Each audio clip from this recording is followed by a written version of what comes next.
my great pleasure to introduce today our guest speaker. Christine Zhang is a data journalist, a graphics editor at the New York Times.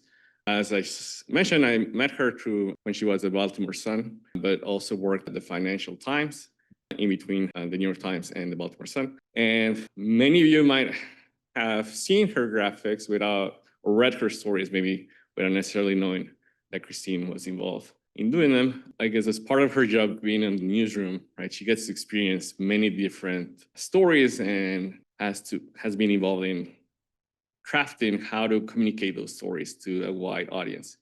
So thank you for coming, Christine. Well, thank you so much for the intro. And yeah, I really appreciate being back here in Baltimore. My name's Christine, obviously, and currently I work at the New York Times as a graphics editor on election seasons. Mostly I work on election-related analysis, but I also work year-round on other kinds of stories as well, using data and graphics. So a little bit of my background, as mentioned, I worked at the Baltimore Sun in 2018 and 2019. Before that, I worked on the data team at the LA Times. And then between the Sun and the New York Times, I worked at the Financial Times. And this may look like I have a background in journalism, but actually I didn't really start out in journalism. I studied economics in college, and I did a lot of academic and policy research, including at a think tank, Brookings, in Washington, D.C. So really, like, journalism, I wouldn't necessarily categorize myself as having a traditional journalism background. So a lot of these principles of data visualization I've had to learn on the job myself, which is why I'm really excited to share some of them with you. This is from my biography online. It says, digging through spreadsheets and turning them into charts to bring clarity to complex stories is my idea of fun. And it certainly is. My thought for this presentation, since there are so many different principles of data visualization, and since I myself learn better when there are concrete examples, is to just go through a few different kinds of stories that I've worked on in the recent past and talk through some of the challenges that I encountered, or the team encountered, some of the various iterations of data visualizations to bring life to those stories that we went through, and along the way talk about different principles of data visualization that each story embodies. So the first principle is to understand your data. When it comes to data visualization, the data part is really important. And there are some data sets that I wouldn't say are tricking you, but I would say are kind of complex and maybe not what they seem at first. So I will present this as an example. I worked with two colleagues on the graphics team on a story about USAID. So Doge had really dismantled a lot of the infrastructure of USAID by then, and many awards or grants from USAID were canceled. Others were kept. But as you can see, this little data visualization, which is not what I'm going to talk about, but is a very quick encapsulation of what happened, showcases what's called a waffle chart, I think, because it's supposed to look like a waffle. Each square represents a USAID program, and the gray squares represent terminated programs, and the green squares represent active programs. So, after Doge was done with USAID, very few USAID programs remained. So this was a data set. We had a data set of every single award from USAID and whether it was kept or whether it was cut. And we wanted to further visualize the data beyond just this simple encapsulation. So one question that we had was, how is this data distributed? What is the dollar amount of USAID programs that were kept, and what is the dollar amount of the USAID programs that were cut? What's the distribution of the value in terms of dollars. To look at this, I actually used an R package that I learned about for the first time through this project called SCIM-R. I don't know if some of you may have heard of it. It's very useful. It is a way to quickly look at summary statistics in a data set. And I find it to be much more friendly than Summarize or Summary and other kinds of like base R tools. So the USAID data is my data frame. In this case, category, oh, I actually renamed that to award type, sorry. Award type was whether the award was kept or cut, and amount was the dollar amount of the award. And so using the skim function, I grouped it by award type, and I looked at basically what the mean and median dollar amount of the awards that were kept and cut were, and how they were distributed. And so a few things jump out at me right away when looking at this. Obviously, there are many more awards that were cut than were kept. The average dollar value of the awards that were kept is much higher than the average dollar value of the awards that were cut. And that is the case for the median as well. That's the P50 column here. And so that's kind of interesting because a lot of the public rhetoric around why USAID was being restructured was to save money. And so it's interesting that a lot of the more expensive awards were actually not cut, and it was more the cheaper, less expensive awards that were cut. Another thing that jumps out and that I really like about this package is that it provides a quick histogram of the distribution of award values. So on the very right-hand column, there's a hist. And this is not a very exciting histogram. It just looks like, a big bar, and then it kind of diminishes into nothing. It's very skewed to the right. This is because there are a few very high dollar amount awards in both categories that skew the data. So imagine if I made this data visualization of the distribution of kept and cut awards by value. It would be completely indecipherable.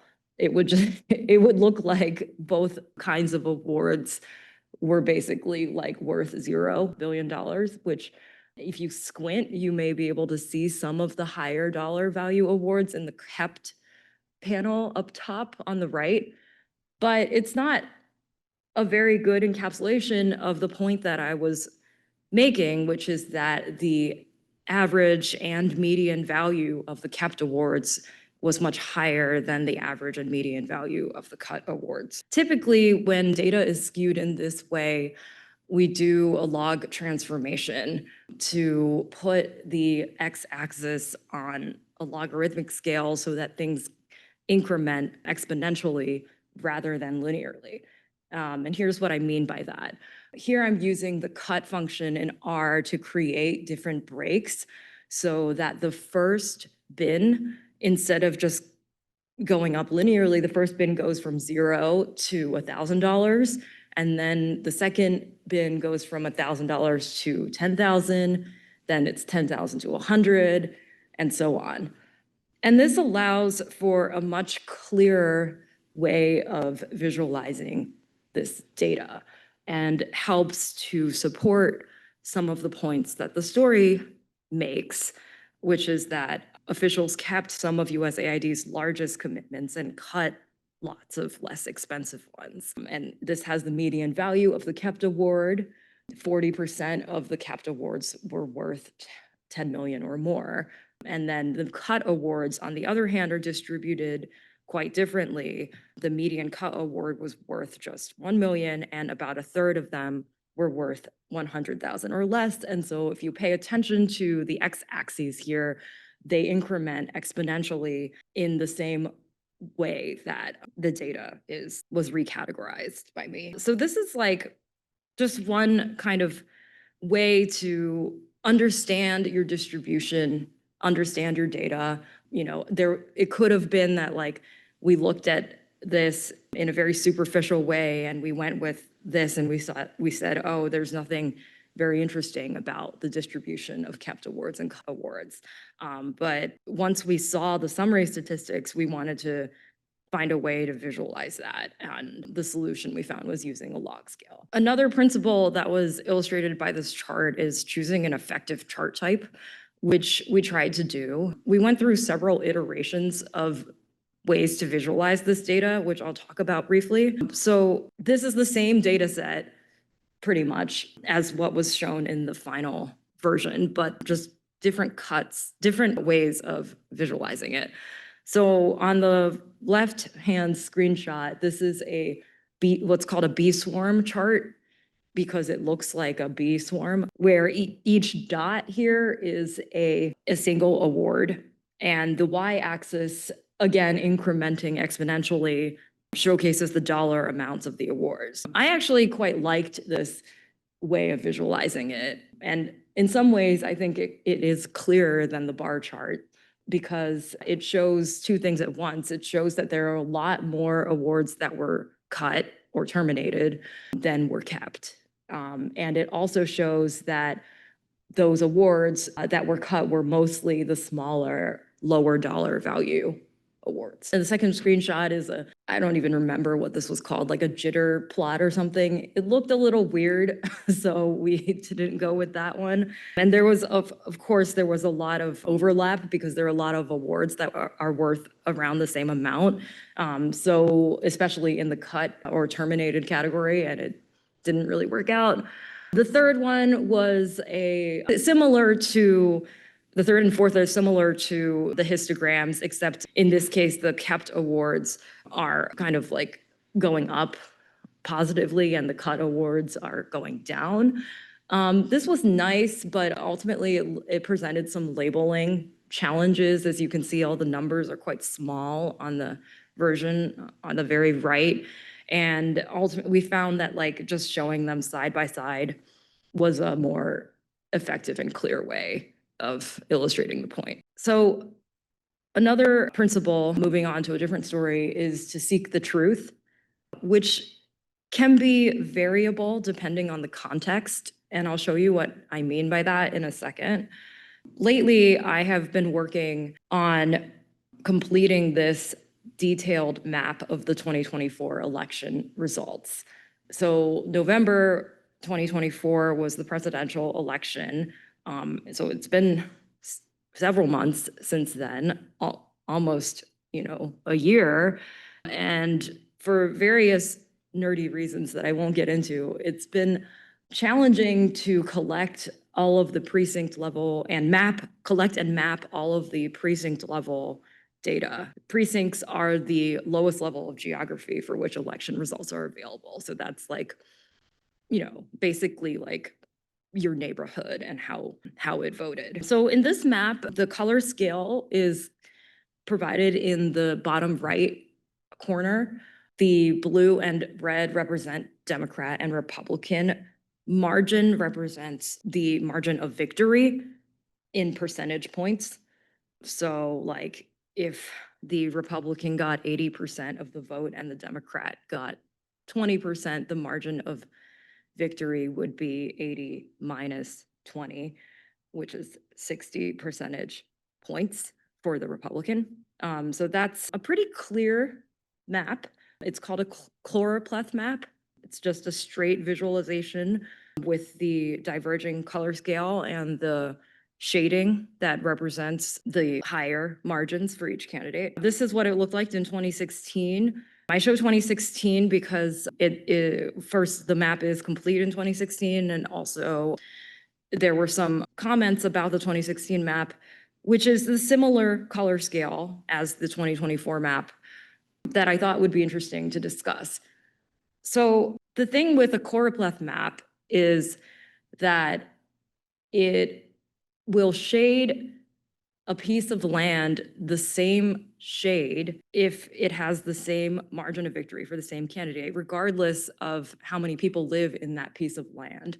So for example, if like there were, I'm just making this up, if there was like 10 people in a precinct and 9 of them voted Republican, right? that would be shaded at the same level as if there was a precinct with 100 people and 90 of them voted Republican. So these maps, that particular 2016 map predates me, and so does this discussion by a graphics journalist at the Los Angeles Times. I was not involved in this at all, so I'm just presenting this as an outside observer.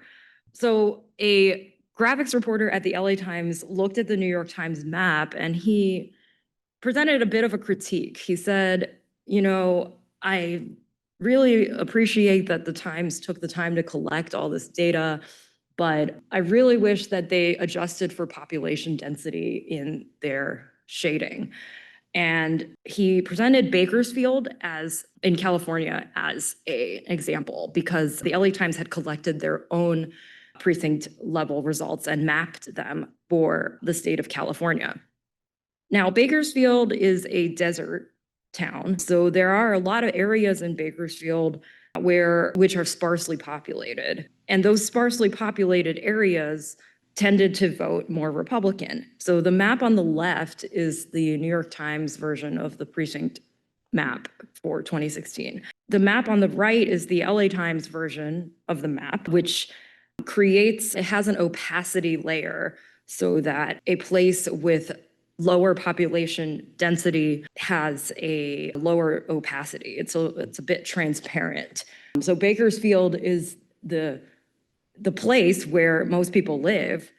And in the left-hand side of the map, it's kind of hard to see that that's the case. It just looks like kind of a sea of red and a little patch of blue. But in terms of like raw votes, right, that patch of blue is probably providing, I don't know, a similar amount of raw votes to the Democrat as like all that red, just because of the sheer number of people who live in the city versus the outlying desert area. And I thought at the time that this was a valid point, but I also read the response by a reporter at the Times who said that, so many months after the election, we kind of already know who has won the election. That's not a secret, right? Because the election has happened. And so the point was to actually showcase all of the votes in the most accurate way. Like if a person wanted to explore their neighborhood and they wanted to see, no matter how densely or sparsely populated their neighborhood was, how it voted, they would be able to see that from this map. It doesn't discount places just because they're smaller.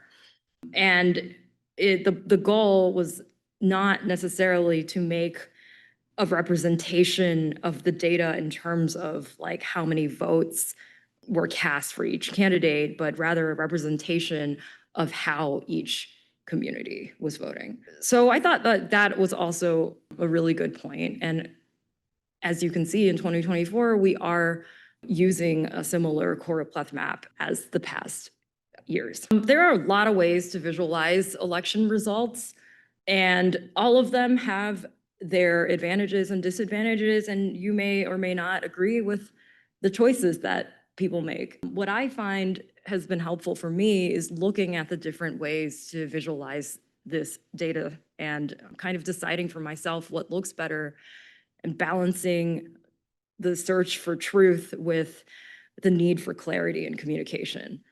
This was a series of maps that I made as an exercise for myself when I was working at the Baltimore Sun. It visualizes the county executive election in Anne Arundel County. Anne Arundel County is displayed in these 4 screenshots. So just going through really quickly, the top left-hand corner map is the heat map, the choropleth map with no adjustment for population density. You'll note that the Democrat won in this election. Looking at the top left map, it might be hard to discern that the Democrat won because if you just counted up the blue areas versus the red ones, you would see that the red ones outnumber the blue ones just in terms of the number of precincts, but they do not in terms of the population or the votes cast in those precincts. And so the top right map attempts to do density adjustment. And you can see that density adjustment gets complicated really quickly because there's a huge, variation in that color scale. And, it's actually kind of hard to see which color is corresponding to what. But it does do the job of, if you take a quick glance, you'll note that, you might not be able to see who won, but you won't necessarily feel like the Republican won, which he didn't, by looking at this map. There are other kinds of maps like dot maps, where each precinct's centroid has a dot on top of it, shaded by the winner and sized either by the margin of victory or by the raw number, by the votes per square mile. Again, like, I find, even if the density map is more accurate, it does kind of take you away from the geography of things. It's less easy to understand.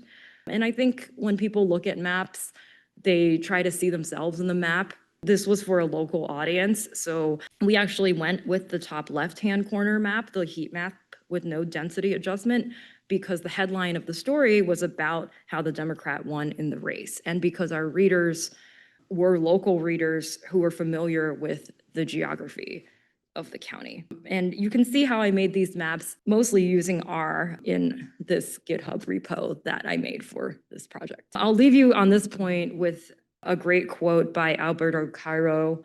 Any chart, no matter how well designed, will mislead us if we don't pay attention to it. We want to seek the truth in charts and maps, but sometimes there's no platonic ideal of truth. It really depends on what you're trying to show and who you're trying to show it for. And so I think all of the points made are valid and that I presented here, and it's kind of up to you to think about, what works for you when making even the most simple visualizations, but in the case of election result maps, some more complicated ones. And kind of related to that, the next point I wanted to make is about uncertainty. Where appropriate, I think that data visualizations should embrace uncertainty and showcase it rather than hide away from it. There's this sense that people have that a graph should be able to tell you everything at first glance. And some graphics do, but others kind of take a little bit more time to think about. One particular challenge in showcasing uncertainty is with polling results. So last year, I worked on editing the New York Times Siena polls of the election. Throughout the election cycle, there were several polls of the presidential race, both at the state and national levels. Election polling is not necessarily 100% accurate, as you may know. Polls have margins of error. They are snapshots in time that don't necessarily represent what's going to happen in November. And there's all these kinds of caveats. This screenshot is from a poll that was taken about a month before Election Day. And in this one, we decided to showcase that there was a margin of error around the percentages for each candidate in this question. So the most popular question in election polls is the question of, if the election were held today, who would you vote for? In the poll, Kamala Harris was leading Donald Trump by 3 percentage points, but the margin of error on the poll was overlapping between Harris and Trump. So if somebody is leading by about 3 percentage points and there's a margin of error around that estimate, then it could be possible that in fact the other candidate would actually be leading, or that the race may be closer than the point estimate may make it appear. We thought a lot about how to visualize margin of error in election polls. These are some examples of how other organizations have done it. I believe the top one is from the Washington Post. So they have bar charts where the point estimate is represented kind of in like a lollipop way. That's how I call this chart anyways. And the error margin is labeled with these lines. I'm not actually sure why there are dots in the lines, maybe because it's supposed to be like, I don't like the biggest dot is the most likely estimate, but the smaller dots are other things. The one on the bottom is showing that, I think this is from the Philadelphia Inquirer, which we partnered with to produce some of these polls. This is showing the bar chart in a similar kind of way, but like the margin of error is just tacked on as this hatched area. I like bar charts as well. I think that sometimes the difficulty with this is that the bars take up a lot of visual space in the chart. And so your eye doesn't necessarily go to the margin of error or even to the end of the bar. It's just like your eye is consumed with all of these colors and all of these shapes.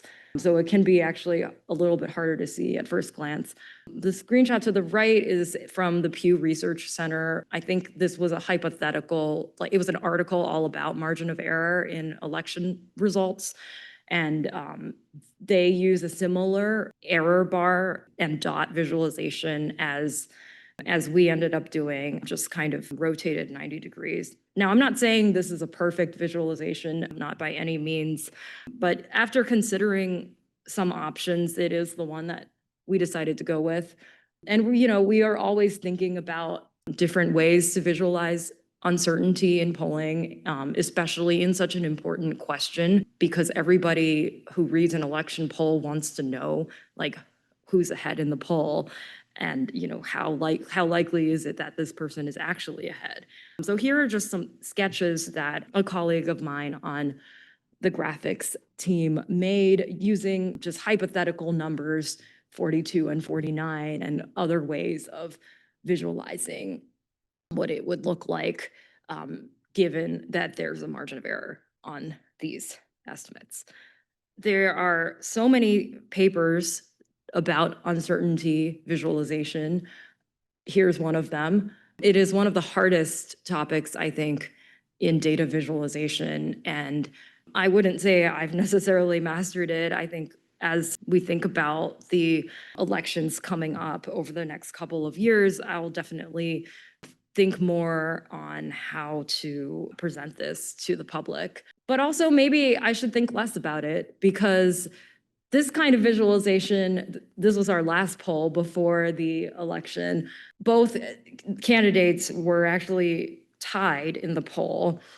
And we used this same dot error bar visualization for the margin of error. But, and this is just speaking for myself, looking at it, I wonder, in the case where the race is so close, would people benefit from seeing a margin of error? Or would it be better as kind of a bar chart? This is not using the same data, obviously. This was done earlier in the election season. But I do wonder, if we presented 48 and 48 as two bars next to one another, people would see very clearly that the race was extremely close, which it did end up being in the national popular vote. So that's also something to think about. But I don't want to spend the entire time talking about margins of error. So we can move on to something that's a little bit more straightforward, and that's annotations. I see there's a question.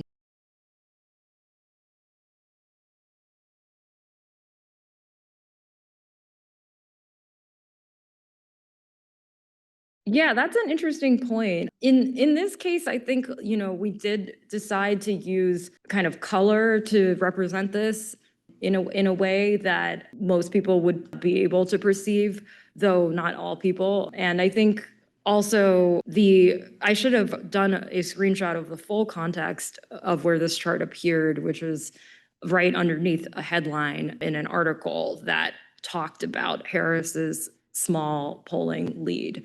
But I think you're really right to point out that, like, even if that was the context in the article, people are screenshotting these charts and just kind of looking at them very quickly without necessarily reading like the whole article about it. So that's a good point, and that's something that we'll consider. Like in this case, maybe the one on the top is better in terms of the labeling and annotations because they go like right where the percentages are. Thank you for bringing that up because it actually leads nicely into annotation. So annotation, as we just saw, is really important, not least because it tells you where your eye should go in a chart. There's only so much that colors can do. I like to think of annotation as like if your friend was telling you they made this cool chart and they wanted to tell you all about it, and there's like maybe one or two things that they really want you to learn from it. They would say that, right? They would say, here's the cool chart and here's the one thing that I want you to take away from it. That's the annotation. And this one doesn't have an annotation, well, except for the labels for the different categories. So let me just explain this chart really quickly. This is a chart that shows the inflation rate as measured by the year-over-year change in the consumer price index in the United States, going back to 2021. This was done in June for the month of June in 2025. And the different categories show the kinds of things in the economy that are contributing to inflation. So, for example, either higher prices for goods, higher prices for services, for food, for energy, etc. So, looking at this chart with no annotation, I'm not really sure like what I'm supposed to take away from it. Like, if I really, I made this chart, so I'm biased, so I know what to take away from it. But I would say, like, if you're really looking at it, right, you could say, well, everything else is kind of grayed out. And the thing that's in color is the goods category. So maybe we'll just look at the goods category. So goods category was actually, a positive contributor to inflation, meaning it was contributing to a higher inflation rate in 2021, 2022, 2023, a little bit. And that makes sense because that was the economy's recovery from the pandemic. People started spending more money, also on services as well. So services became a larger category. But then interestingly, in 2024, goods actually were a negative contributor, meaning that they brought down the inflation rate, though not as much as services brought them up. And then in 2025, interestingly, the higher prices for goods starts to tick up a little bit in terms of its contribution to inflation. And that's all really interesting, but really hard to see because in 2025, it's only like this very small, ever so small blue segment. That's where the annotation comes in. Higher prices for goods contributed more to inflation in June is kind of like the thing that I wanted people to take away from this chart. And it may seem like a pretty small contribution, which it is, but going from a negative contribution to a positive contribution is interesting in its own right. And a lot of economists were looking at the inflation rate in the US because of the tariffs and the trade policies. They're trying to see whether or not that would show up in terms of heightened consumer prices.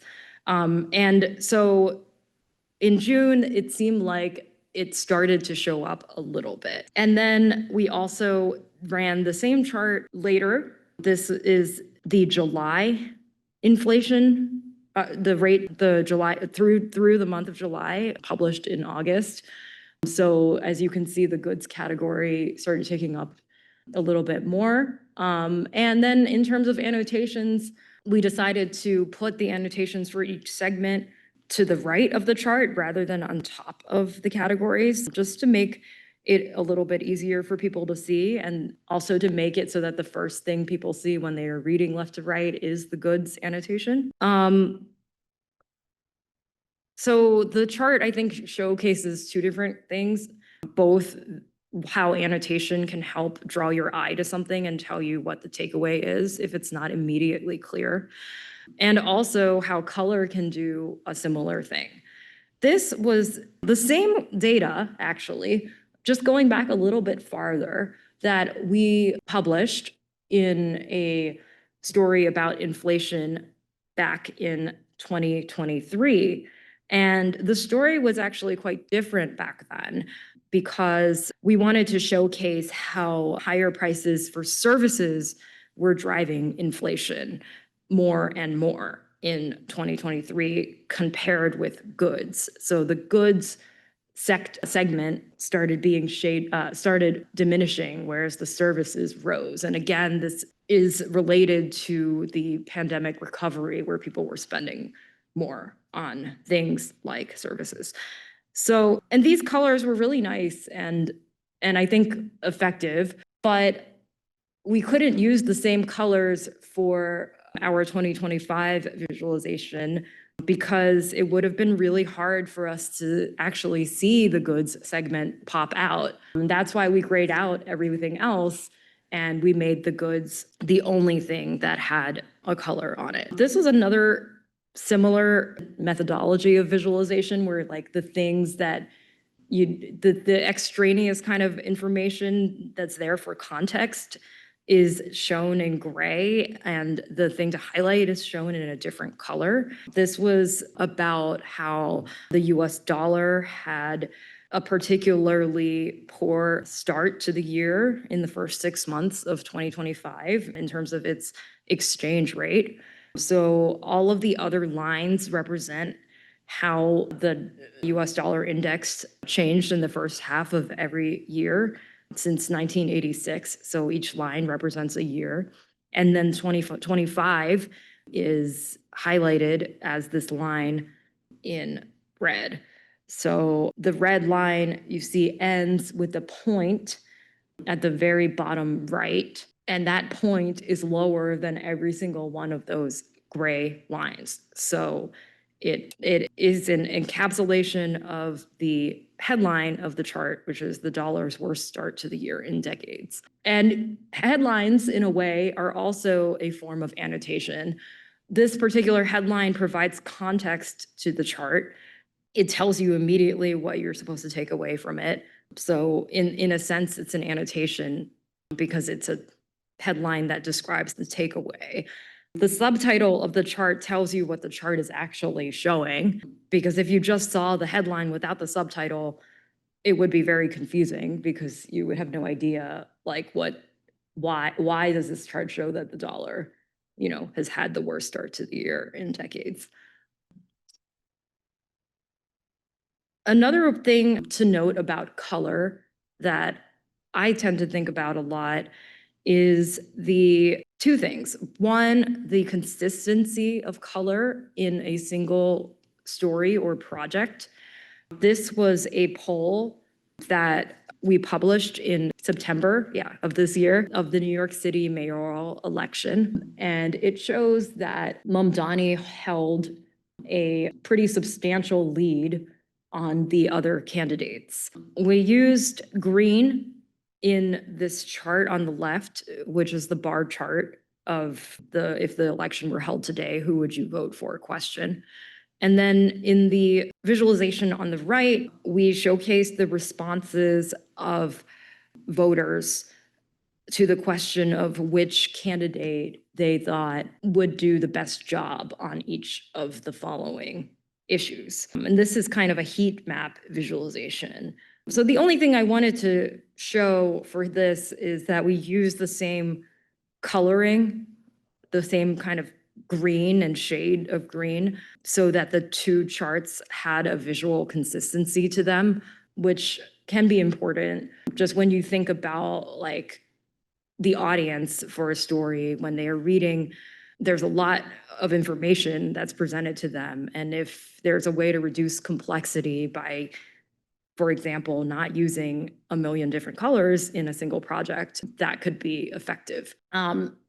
The second point about this chart is that every color, especially in elections, can have a political connotation.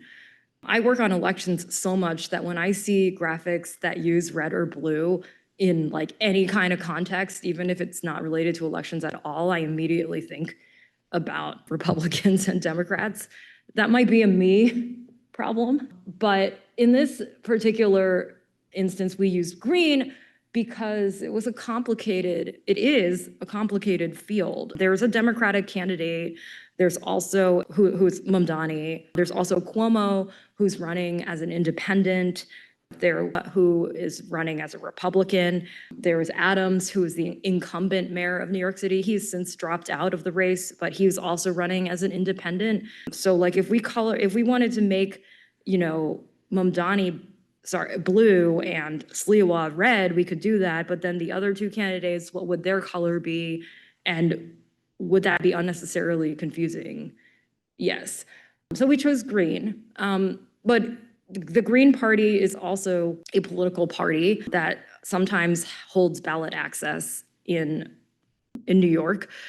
And so we wanted to make sure that there was no candidate who was running on the Green Party line, which there was not. So we felt comfortable using this color. I think visual consistency is so important that for these polling graphics, I've made a spreadsheet of all of the stories that we have written about polls, and I paste the graphics that we've run with those stories so that I can see the graphics side by side and examine whether or not they have visual consistency. So as you can see, the first one that I mentioned is on the first row with the greens. The second one is about how most voters think the country is too politically divided to solve its problems, and how polarization has jumped out as what people think is the most important problem facing the country today. And that uses the same orange and gray color scheme.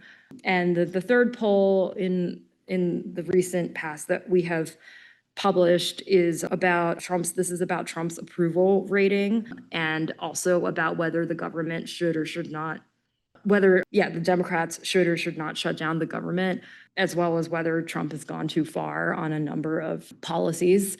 And so we used an orange-green diverging color scale, relatively the same shades of orange and green, to make sure that things are consistent. And that has been useful exercise for me. And finally, I wanted to say that we should have fun when doing data visualization. I know a lot of these topics are not necessarily, they're quite serious. And so like sometimes we can, lose sight of what makes data visualization fun or creative. And I wanted to show this story as an example of that.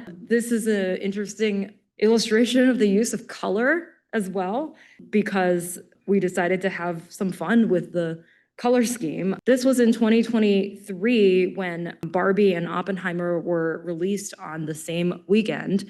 And it was a big moment for the Hollywood box office because both of them together made a lot of money that weekend. And it really showcased actually how Barbie plus Oppenheimer came together to bring the weekend's box office gross revenues above 300 million. Whereas in recent history, high box office weekends have been dominated by a single blockbuster movie, like Star Wars or The Avengers. So this was a fun chart, and it received a lot of nice feedback, particularly for the pink color that we used to shade these segments. I was inspired actually by this chart earlier this year when I was working on a story about the summer box office for this summer, which was notably it did less well than 2023, unfortunately. And so I could have done just a segmented bar chart that was labeled in this way. But since there was no particular fun color scheme that we could do, and we didn't want to just do a segmented bar chart that was labeled with everything in the same color, my editor suggested that I use the movie posters of the blockbuster movies for each summer and kind of scale the movie poster to the dollar revenue that it made in the box office over the summer. So here we see that in 2019, The Lion King was the top money maker for the box office that summer.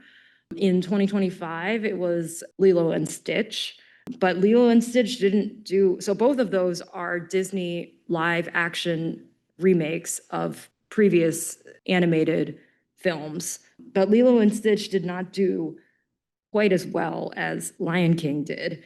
And that, along with other factors, resulted in a lower box office return for the summer of 2025 compared with 2024, 2023, 2022, and 2019. 2020 and 2021 are not included because most theaters were closed during the pandemic. And I will leave you with this poster from the Financial Times. It's called The Visual Vocabulary. It, I think, is a very good encapsulation of the different kinds of data visualizations.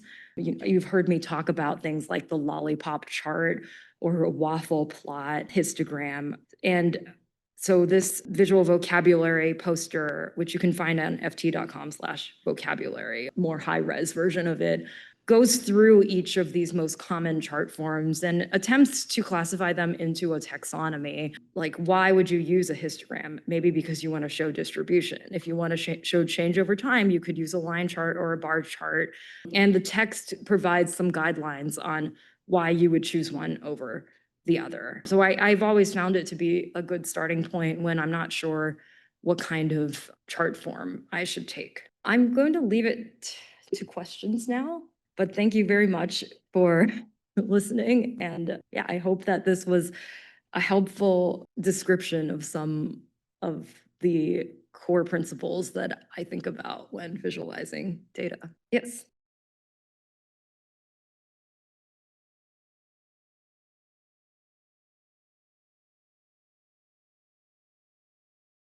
Yeah, that's a great question. So we do think about accessibility a lot, and actually there is a visual accessibility editor at the Times who over the past few years has really streamlined our efforts in that regard, not just for data visualizations, but also for photographs. So one way that that has occurred is in the form of alt text, which some of you may have heard of. So if a person has low visibility, they often use a screen reader to help them read stories. And this works very well for text stories, but it obviously is less effective when it comes to things like images, photographs, or data visualizations. And so our data visualizations now have a standard way to write alt text for them, as well as photographs in stories. And we have an internal tool where we can see if a particular graphic is missing alt text, for example. So an editor can review that. Another way that I didn't mention in this talk, but that accessibility is considered, is when it comes to choosing colors. So there is, I don't know if you use this tool to make charts. It's called Data Wrapper. I have used it a lot, and it's basically like a way to make some simple graphics like bar charts or line charts. You can copy and paste data into it, and it generates a chart. It has an array of options that you can click on to see what the colors would look like under different kinds of color blindness. So that also helps to choose accessible colors. And we have different color palettes as well. And then sometimes, choosing accessible colors can be difficult, especially when there are so many categories. And so that's when annotations, again, come into play. Because, for example, if there's a chart with like 5 different colors and it's a line chart, instead of having the legend just be at the top of the chart, we can label the lines directly, and that can assist people in discerning which line belongs to which data point. And then your other question was about the different ways in which graphics are presented. So you're 100% correct. There's the print version, there is the version on your desktop that you view, and then there's also the version on the phone, the mobile version. And then beyond that, sometimes graphics are adapted to emails, like for email newsletters, as well as social media. And those kinds of versions of the graphic are often resized, in some cases redesigned to better fit those versions. I will say when I'm designing, I usually start with the mobile version on the phone, just because that is how most readers experience the news nowadays. I guess more readers experience the news via social media, but those versions are usually quite similar to the mobile versions. And this has to do with things like aspect ratios and the size of the chart. One challenge when adapting a digital version to a print version is if the digital version has things like animations. There's obviously just no good way of doing that in a printed form. And so often the print graphics editors will consult with the graphics editors and reporters who worked on the digital version to come up with a good way of displaying it. So like if, for example, the animation is supposed to show a before and after state, then perhaps the printed version will just show like a snapshot of the before and a snapshot of the after side by side. And the nice thing also about print is that there's more space and you can see things side by side laid out like in a broadsheet newspaper, compared with on your phone when you have to squeeze everything into a really tiny little vertical space. You can rarely do side by side graphics at all. Actually, they have to be top down because of the small space. Yes.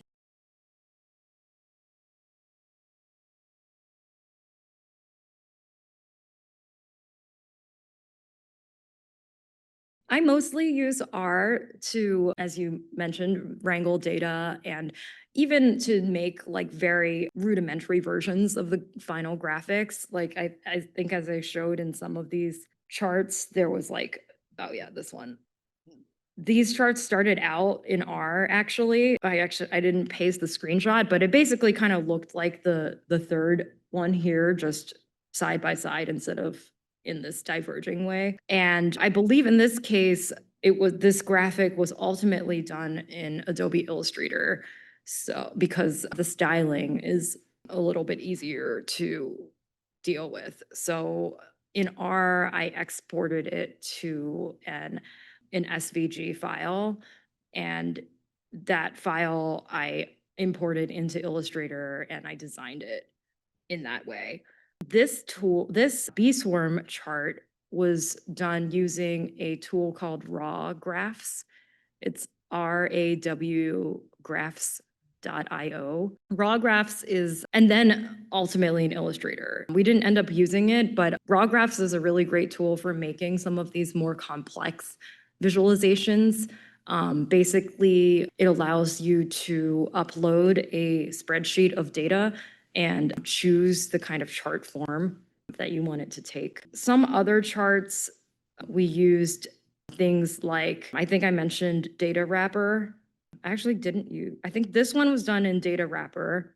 So that's DATAWRAPPER. It's similar to raw graphs, but it is meant to produce something that is more production ready. So you can again upload a CSV of data into data wrapper, and it will generate a chart that you can then even style in data wrapper. Eventually, we decided to make this chart a little bit differently. This is actually done using a scripting program called Layer Cake. It's a chart that is coded rather than requiring like a point and click interface. So it's powered by a spreadsheet, and if the data in the spreadsheet changes, the chart will also change. This is very useful for these kinds of breaking news charts where let's say the data comes out at a certain point in time during the day and you want to update the graphic immediately and you don't necessarily want to deal with like styling or anything, you have that all set. So then you can change the spreadsheet and the chart will change.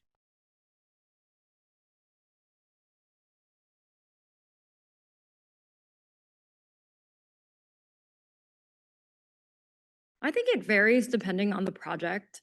In this case, this particular chart accompanied a story that, well, actually, this particular chart accompanied a post on the Live blog about inflation because inflation was in the news so much and people were wondering about it. There was a live blog the morning that the CPI was released where different reporters would contribute different feeds and it would go into this blog. And this was in there. Sometimes I will write the live blog update myself and post the chart. Sometimes, like depending on capacity or whatever else is going on that day, I will send the chart to the reporter and they will write the description. I think for longer pieces that are kind of more involved, we like to work in collaboration. So even, for example, if a reporter is writing a lot of the story, if the story is driven by the graphics, then the graphics editor will talk about like the overall outline of the story. It's really important that the visuals and the text go hand in hand. Otherwise, it's really hard to understand if you're reading a block of text and then you see a chart that has nothing to do with the preceding text. And then sometimes we'll write stories ourselves. A lot of graphics editors, including me, we write stories, we execute the story in terms of writing the words, making the graphics, doing the interviews and everything.